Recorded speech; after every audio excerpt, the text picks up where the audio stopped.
நம்ம மல்லியும் ரொம்ப நேரமா வந்து பொறுத்து பொறுத்து போயிட்டு இருந்தாங்க. ஆனா, அது எல்லாமே வந்து ஒரு நாள் இல்ல ஒரு நாள் கண்டிப்பா வெடிக்கும் அப்படின்னு சொல்லிட்டு வந்து தெரிஞ்சுச்சு. ஆனா, இவ்ளோ சீக்கிரம் நடக்கும் அப்படின்னு சொல்லிட்டு வந்து யாருமே எதிர்பார்க்கவே இல்ல.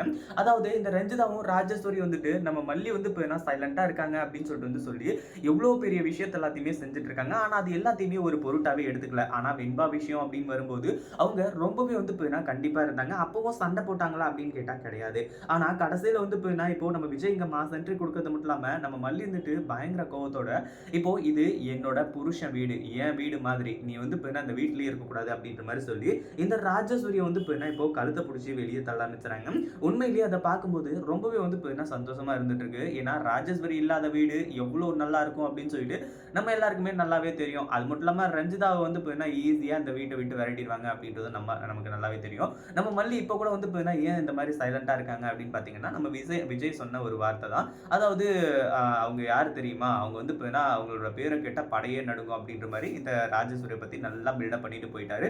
அந்த பில்டப் எல்லாத்தையுமே வாங்கிட்டு இப்போ ராஜேஸ்வரி வந்துட்டு ஒரு மெதப்புல சுத்திக்கிட்டு இருக்கா. நானா இப்படிதான் அப்படின்ற மாரி வந்து சொல்லி, அடுத்ததா என்ன ஆச்சு அப்படின்னு பார்த்தீங்கன்னா, ஒரு பக்கம் என்ன பண்றது? ஏது பண்றதுன்னு சொல்லிட்டு வந்து தெரியாம இருந்துட்டு இருந்தேன். மல்லிக்கு. கடைசியில கோவம் வந்ததுக்கான காரணம் வந்து மல்லி வெண்பா தான். அதாவது வெண்பா வந்து இங்க இவங்க சித்திரவதை பண்றது, கொடுமை பண்றது, அடிக்கிறது இந்த மாரி எல்லாத்தையுமே வந்து பண்ணிட்டு இருக்காங்க. அதுக்கப்புறம் தான் வந்து இந்த மாரிலாம் நடந்துச்சு.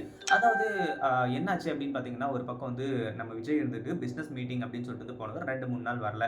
அதுவும் வந்து அவரு 1 வாரம் கழிச்சு வர்றதா தான் இருந்துச்சு. ஆனா இப்படி திடுதிப்புன்னு வந்து வந்து நிப்பாரு அப்படின்னு சொல்லிட்டு இந்த ராஜேஸ்வரி வந்து கொஞ்சம் கூட எதிர்பார்க்கல. இந்த மாரி இருக்கும்போது அடுத்ததா என்னாச்சு அப்படின்னு பார்த்தீங்கன்னா ஒரு பக்கம் நம்ம மல்லி இருந்துட்டு பயங்கர கோவப்பட்டு இந்த ராஜேஸ்வரிய உண்டு இல்லன்னு பண்ணிட்டு இருக்காங்க. விஜய் வந்து தடுக்கணும்னு நினைக்கிறாரு. ஆனா விஜய் வந்தத பார்த்து இந்த ராஜேஸ்வரிக்கு பயங்கரமா இருந்துச்சு.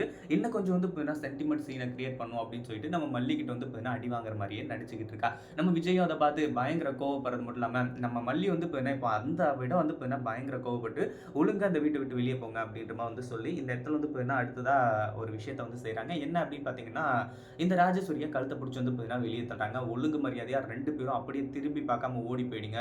இங்க விஜய் சொல்றாரு, அவர் சொல்றாரு, இவர் சொல்றாருலாம் இல்ல. நான் சொல்றேன்ல, இந்த வீட்டோட சொந்தக்காரி நான் சொல்றேன். இந்த வீட்ட விட்டு வெளிய போங்க. இல்லன்னா வந்து நான் போலீஸ் கேஸ் குடுத்துருவேன் அப்படின்ற மாரி வந்து சொல்ல ஆரம்பிச்சுறாங்க. இத கேட்கும்போது வந்து உண்மையிலேயே ரொம்ப சந்தோஷமா தான் இருக்கு. நம்ம மல்லி வந்து இப்படிலாம் பேசுறத கேட்டா. ஏன்னா அந்த வீடு அவங்களது, விஜய் சார் வந்து அவங்களோடது. அதே மாரி வந்து வெண்பா அவங்களோடது அப்படின்னு சொல்லிட்டு வந்து நெனச்சா பிரச்சனையே கிடையாது. அடுத்தடுத்து வந்து நல்ல நல்ல விஷயங்கள் எல்லாமே ஈஸியா வந்து நடந்து முடிஞ்சிரும். அதுல எந்த ஒரு சந்தேகமும் கிடையாது. அதே மாரி நம்ம விஜய் வந்து இப்படி பயங்கர கோவத்தோட பேசிட்டு இருக்கும்போது, மல்லி வந்துட்டு, "இங்க பாருங்க விஜய் சார், நீங்க வந்து இதுல பேசுறதுக்கு எந்த ஒரு ரைட்ஸுமே கிடையாது. வெண்பா என்னோட பொண்ணு. நான் வந்து வெண்பாவுக்காக என்ன வேணாலும் பண்ணுவேன். வெண்பாவுக்கு ஒரு பிரச்சனை அப்படின்னா பார்த்துட்டு நான் சும்மா இருக்க மாட்டேன்." அப்படின்ற மாரி சொல்லி, இப்போ நம்ம வெண்பாவோட சொந்த அப்பாவான விஜய் சார் கிட்டயே வந்து இப்படி பேசிட்டு இருக்காங்க அப்படின்னும்போது, எந்த அளவுக்கு வந்து இவங்க நம்ம வெண்பாவ கொடுமைப்படுத்திருப்பாங்கன்னு சொல்லிட்டு வந்து பாருங்க. அந்த அளவுக்கு வந்து மிகப்பெரிய விஷயங்கள் நடந்துட்டு இருக்கு. இத பத்தி நீங்க என்ன நினைக்கிறீங்க? அந்த வீடியோ பிடிச்சிருந்தா லைக் பண்ணுங்க, ஷேர் பண்ணுங்க.